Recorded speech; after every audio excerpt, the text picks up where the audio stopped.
Oi galera, voltamos! Hoje vamos para o quinto vídeo da série A Bíblia. Já falamos muitas coisas interessantes que, apesar de falarmos de forma bem superficial, já nos dá uma ótima base para interpretarmos a Bíblia. Hoje o assunto são algumas datas dos escritos bíblicos e do contexto desses períodos. A primeira coisa a se dizer é que na Igreja Católica temos dois conjuntos de livros, basicamente os canônicos e os apócrifos. Os canônicos são aqueles que foram considerados coerentes com a maior parte das tradições, e os livros apócrifos não foram considerados assim.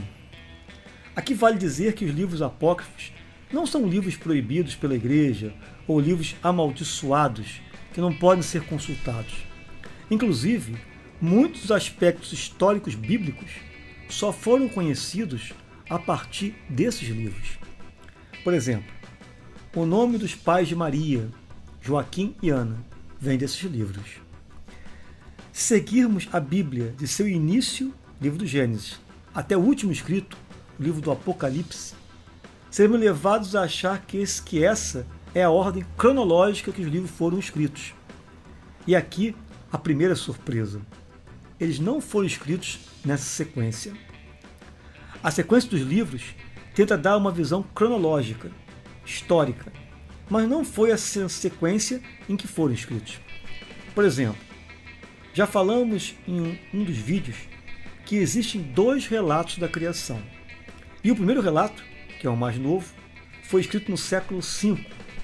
E o segundo relato, o mais antigo, foi escrito aproximadamente no século X a.C. Eram épocas bem distintas. No relato mais antigo, que fala que o ser humano deveria cuidar da criação, tem sua inspiração no fato de o povo judeu ter conseguido a sua terra prometida para plantar e sobreviver. Por isso, a visão do paraíso destaca a terra, seu cultivo, seus frutos, a importância do trabalho humano nesse cultivo, etc. Já o relato mais novo é de uma época em que o povo judeu se encontrava no exílio da Babilônia e estava difícil aceitar que o Deus dos babilônios havia vencido, esse vencido entre aspas, é claro, né, o Deus dos judeus. E por isso eles estavam naquela situação de escravidão. Aí começa a surgir uma interpretação de que Javé não era mais fraco que os outros deuses e que aquilo que estavam passando foi permitido por Javé, para que o povo refletisse sobre sua conduta enquanto povo. Javé é muito mais poderoso que os outros deuses, que ele é o criador de todas as coisas. Assim, surge o relato da criação, onde Deus cria tudo.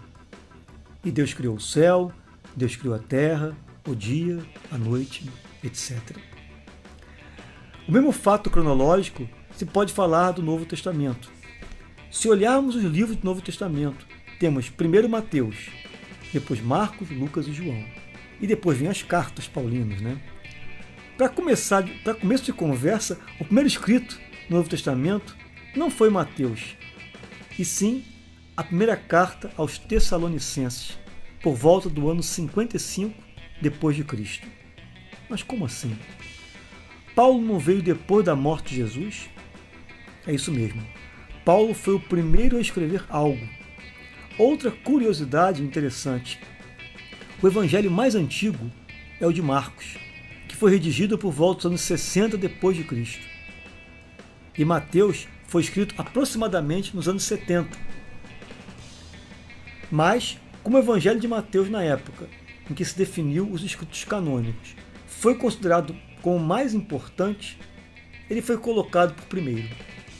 Lucas é da década de 80 depois de Cristo. E por fim, o de João é da década de 90. Alguns fatos que devemos levar em consideração na leitura dos evangelhos.